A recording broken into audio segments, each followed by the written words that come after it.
तर नमस्कार मित्रांनो, मी तुमचा सर्वांचा लाडका हर्षद चव्हाळे. रोजच्या प्रमाणे तुमचा भाऊ चालला जिमला. त्यानंतर आपल्या लाडक्या मारुती यांचं दर्शन घेतलं. आकार या शब्दाला म्हणता इंग्रजीमध्ये शेप. तुमचा भाऊ मारत आरडाय बाय शेप. आपल्या घरी तर आज 6 पायांची गाय आली होती बोडायरे.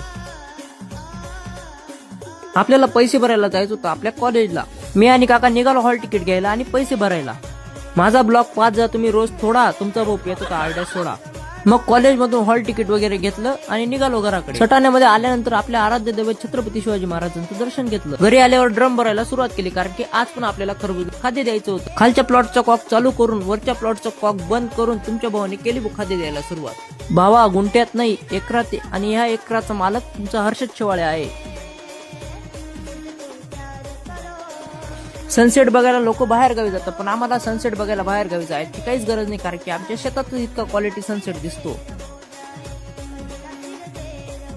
सय्यारा तर बाजूलाच राहून गेला, पण आज या दोघं भावांचीच भांडण होऊन गेली होती. लवकरात लवकर भांडण मिटवायला या तुम्ही. असे नवनवीन ब्लॉग बघून हसण्यासाठी तुमच्या Harshad Chavhale follow, like, share नक्की करा. धन्यवाद.